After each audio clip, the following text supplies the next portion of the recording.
Hello दोस्तों मैंने अभी अभी अमेजन प्राइम पर हार्लन कोवेन शेल्टर नाम का शो देखकर कंप्लीट किया है।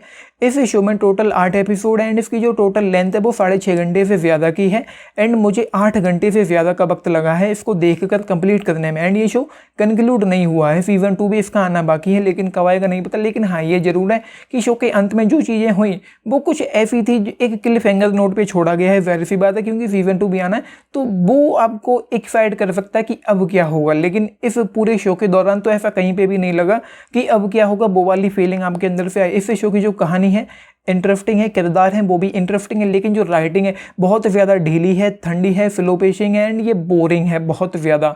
मतलब राइटिंग अगर इस शो की अच्छी होती तो ये काफ़ी कुछ अच्छा शो हो सकता था, लेकिन उसके अलावा यहाँ पर ना किसी भी तरह की इंटेंसिटी है, ना एक्साइटमेंट है, ना कोई टेंशन है, ना कोई थ्रिल है, ना कोई बहुत तगड़ा सस्पेंस एंड ना ही कोई बहुत अच्छे ट्विस्ट एंड टर्न्स यहाँ पर हैं। बस मिस्ट्री है यहाँ पर एंड वो मिस्ट्री ठीक ठाक है, इंटरेस्टिंग है, लेकिन ऐसा इस शो में आपको कुछ भी देखने को नहीं मिलेगा जो आपको एक्साइट कर पाए कि मुझे ये शो आगे भी देखना है, आगे भी कंटिन्यू करना है, क्योंकि वो वाली चीज़ यहाँ पर नहीं है। बहुत ज़्यादा ठंडा है एंड बीच में कई बार ऐसा हुआ कि जब डायलॉग बाउंसर चले जाते हैं ऊपर से, मैं पूरा फोकस करके इसको देख रहा था, उसके बावजूद चीज़ें बाउंसर जा रही थी। कैरेक्टर्स के बीच की जो कॉन्वर्जेशन थी, जो सीन्स थे, वो बाउंसर जा रहे थे एंड मुझे डबल टैप करके पीछे जाना पड़ता था 10 सेकंड 20 सेकंड उसको दोबारा से समझने के लिए। तो इस चक्कर में 6.5 घंटे के शो को देखते देखते 8 घंटे का वक्त मुझे लगा। 5 बजे से देख रहा हूँ एंड 1 बजे जाकर ये कंप्लीट हो पाया है। तो मतलब मैं क्या ही बताऊँ कि मैंने क्या देखा। एंड जो कहानी है वो ठीक ठाक है, इंटरेस्टिंग है, लेकिन उसका जो जैसा कि मैंने कहा प्रेजेंटेशन एग्जीक्यूशन अच्छा नहीं है, राइटिंग अच्छी नहीं है, बहुत ठंडा है, स्लो पेसिंग है, बोरिंग सा है। एंड ये शो यार मतलब कहीं पे भी ऐसा फील नहीं हुआ मुझे कि फर्स्ट एपिसोड देखने के बाद या सेकंड एपिसोड देखने के बाद या थर्ड एपिसोड देखने के बाद मेरे अंदर से आवाज़ आई हो कि भाई मुझे इसको आगे भी देखना है। बस मुझे सारे के सारे एपिसोड देखने थे, इसलिए मैंने इसको अंत तक देखा। लेकिन मैं चाहता तो दूसरे या तीसरे एपिसोड में ही छोड़ देता, क्योंकि मेरे पास कोई रीज़न नहीं था कि मैं इसको आगे भी देखूँ, क्योंकि बहुत ज़्यादा लेंदी है, स्लो पेसिंग है एंड बोरिंग सा है एंड इंटेंसिटी एक्साइटमेंट नाम की कोई चीज़ नहीं। जैसा कि मैंने अभी आपको बताया, तो कहानी कुछ यूँ है कि मिकी वॉलेटर नाम का एक लड़का है जिसने अपनी ज़िंदगी की नई शुरुआत करी है। मतलब उसके पिता की अचानक से मृत्यु हो गई है एक एक्सीडेंट में, तो वो न्यू जर्सी के कैसल्टन इलाके में जाकर रहता है, स्कूल जाता है एंड एक लड़की से दोस्ती भी हुई जो नई आई थी उस स्कूल में, जिसका नाम था कुछ नाम था उसका, एशली कैंट उसका नाम था लड़की का। वो लड़की अचानक से गायब हो जाती है, लापता हो जाती है एंड उसके बाद मिक्की उसको ढूंढता रहता है पूरे शो के दौरान। इन 6.5 घंटे के दौरान बस वो उसी को ढूंढता रहता है एंड इस उधेड़बुन में, इस ढूंढने के काम में उसको काफ़ी कुछ चीज़ें पता चलती है। उसके जो पिता की मृत्यु हुई उसको लेकर कुछ चीज़ें पता चलती हैं, उसको कुछ पताएं खुलती हैं, उसको कुछ जगह तो ऐसे भी डाउट्स होते हैं कि उसके पिता की डेथ हुई भी है या नहीं हुई है, या वो सच में मर चुके हैं या नहीं मरे। इवन ये भी यहाँ पर होता है कि वो चाहता है कि वो अपने पिता की कब्र को खोद कर देखे कि वो सच में मरे हैं या नहीं मरे हैं।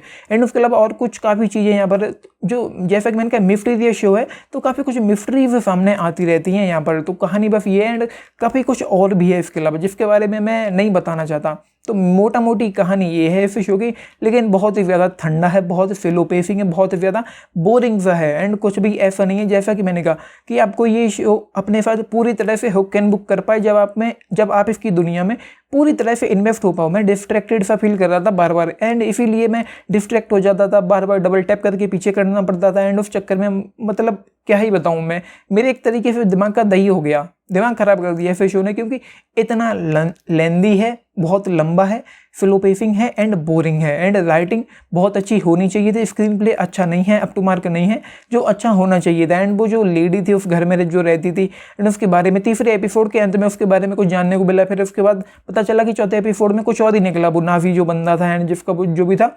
तो एक फिर वहाँ से लग रहा था कि तीसरे एपिसोड के अंत में जब वो नावी के बारे में एक बात बता दी है तो लग रहा था कि हाँ अब ये शायद कुछ अच्छा होगा। वहाँ से मुझे एक्साइटमेंट फील हुई, वो जो ट्विस्ट था वो कुछ अच्छा था। लेकिन उसके बाद जब पता चला, वो अपनी टीचर से जाकर पूछता है माल्था से, मिक्की जो भी नाम है उसका वॉलेटियर, वो अपनी टीचर से जाके पूछता है तो वहाँ पे कुछ और ही पता चलता है। तो वहाँ से जो एक एक्साइटमेंट थी वो ख़त्म हो गई थी। तो ये है शो, मतलब कंक्लूड नहीं किया गया, जबकि मुझे लगता है कि इतनी लंबी लेंथ में इसको ख़त्म किया जा सकता था, जो कि उन्होंने नहीं किया। फिजूल में इतना लंबा खींच के रख दिया जिसकी कोई ज़रूरत नहीं थी।